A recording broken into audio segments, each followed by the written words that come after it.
Hey everyone and welcome to the channel. Today I'm going to be looking at the Coreful Miku Nakano renewal version. Now you may or may not know that I have reviewed the Coreful line before for the quintuplets, and this is the renewal version, which are slight sculpt differences but generally the same figure. And the Coreful line before this was incredibly good, and the renewal ones have changed the designs just enough that I'm interested, so I've been re-reviewing every figure because they've been doing the renewals. And we will be doing a comparison with the original figure as well later in the video.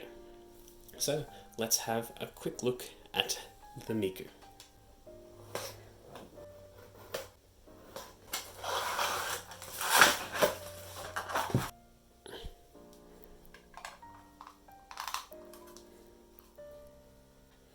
So here's the Miku Nakano just taken out of the box, and she is looking fantastic. As is the case with the previous Miku Coreful, it's just an incredibly good sculpt, good paint, and everything like that. Now, I thought it would be good to put a bit more structure to my figurine reviews, because up until now it's just been general thoughts and issues and things like that, and just quick impressions of a figure. But I thought we'd put a little more structure and sort of have categories to go through as almost like a checklist. To decide if the figure's good or not. So these are general things that we'll be going through, not necessarily on this figure, but going forward most figures will fall under these categories. So we'll be looking at the paint, which is consistent against all figures, because that's something you can always evaluate. Sculpt, which you can also evaluate. Posability. Now, posability is something that will only really apply for model kits, Figmas, action figures, things like that. I won't always be looking at them, but it's something to note, just in case we do come across it, because that is an important factor. Gimmicks. Not every figure has a gimmick, like alternate parts, swappable faces, things like that. That's another thing that will be dependent on the figurine itself. It may even be a stretch to say that this figure itself is a gimmick because it's a renewal version of a figure that has already existed. So it really depends on your thoughts on it. Issues you have with the figure, so molding issues, paint issues, things like that, as well as final thoughts or general thoughts about the figurine itself. So for example, in this video we'll be going through the paint, sculpt issues, and my general thoughts on the thing. Usually I go through all of those categories anyway, but in a much less structured manner. But going forward, this is what we're going to be doing. So let's start things off with the sculpt of this Miku. Now, it is incredibly similar to the previous Coreful figure, and we'll crack that one open and have a look at it in just a moment. But basically, all of the renewal figures have either changed the expression, changed the arms, or done both, but consistently all of them have changed the design of the base, which is still clear plastic, but it's a foggy clear plastic. And I do kind of like the original designs more, just because the prominent colours sort of caught the eye a bit more. But generally, the sculpts changed just a little bit, but the sculpts were already good, so there's no real issue there. We will zoom in on her face to get a better look at the sculpt. Now, all of the Coreful's, especially the quintuplets ones, have red as the characters they need to be. It's very hard to capture what it is that makes the quintuplets, but a lot of it comes down to the face and the eyes.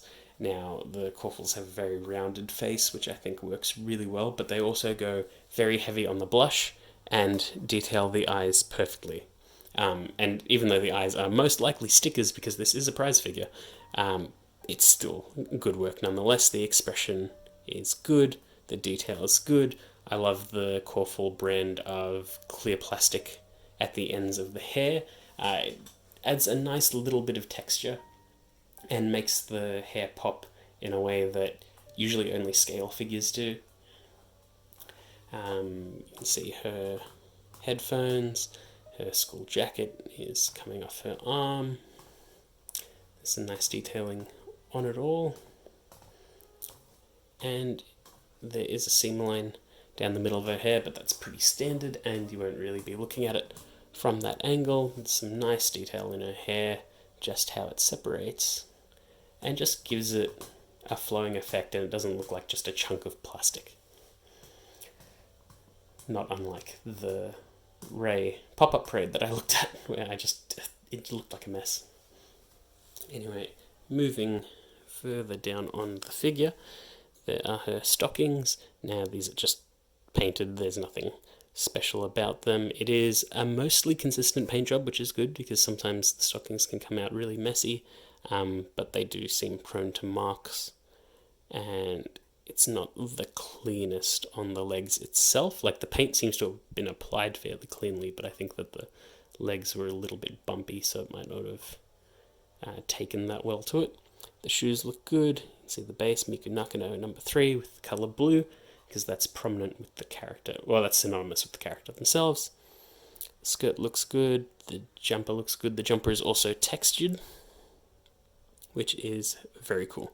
But now we will go to paint.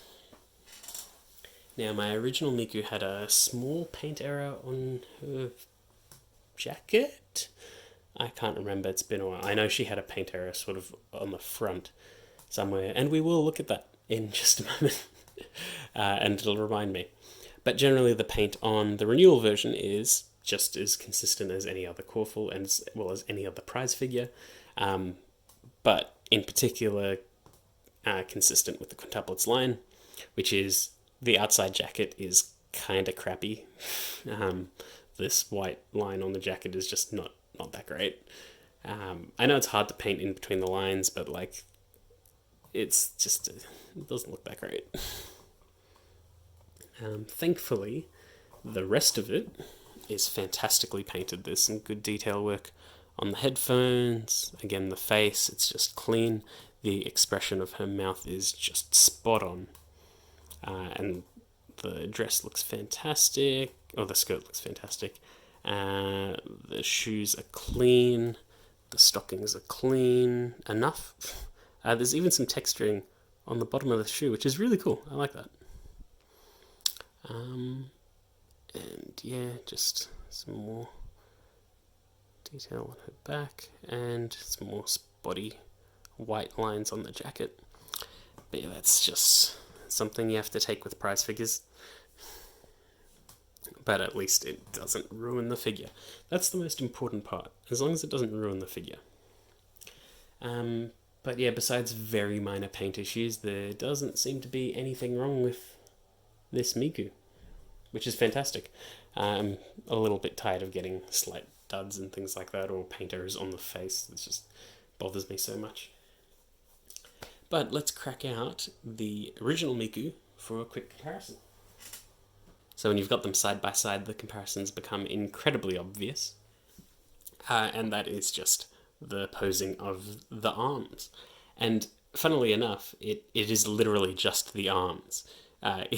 Even with the arms in different poses, the jacket still drops at like the exact same position, which is kind of funny. But yeah, that's pretty much the only real difference. The bases are different, of course, but they are designed exactly the same. The poses of the legs are the same. The colouring might be just a slight bit different on the stockings, but generally they're pretty much the exact same figure. But I did remember what the major issue was with my original one. On her stockings, there's this ugly little mark here, and I did not like that one bit, because that sucked. It was like right at the main viewing angle. See the original figure. I really like the pose on this one. This was really good, and again the faces and everything like that were looking great. The blush doesn't seem as prominent on this figure as the new one. Just zoom in closer. So there's the blush on her face. Let me see the new one. Oh, sorry, the old one. I don't think it's as prominent. It's still nice, but I don't think it was as prominent. But yeah, as I've been saying in these Coreful reviews, it doesn't really matter which set you're going for, but I do recommend choosing either normal or renewal and not mixing and matching just because the bases wouldn't match that well. If you don't mind, then that doesn't matter at all, but it's just a weird consistency thing. Like, I wouldn't be able to do it, but I'm also a bit weird. as you can probably tell. But yeah, so the main difference with these Coreful figures is generally just swapping the hands. Usually they fix up a few QC issues, like the Nina renewal fixed up how she connects to the base, which was greatly appreciated because my original one was faulty anyway. As well as slight colour differences or things like that, just amendments to the sculpt and or mould. But yeah, there's no real issue between the two in terms of like, oh, this one is significantly improved or this one is universally superior. They're just two good figures, and one released later and is probably easier to get. That's pretty much it. So yeah, once again, they are just good figures. There's nothing wrong with them. They're probably top of the line for prize figures, besides like Ichiban Kuji figures. In terms of like normal Crane Game figures, the Coreful are probably the top of the line. Like there is no issue with them at all. They are just punching way above their weight. But yeah, that's pretty much it. I hope you enjoyed that video, and I'll see you all next time.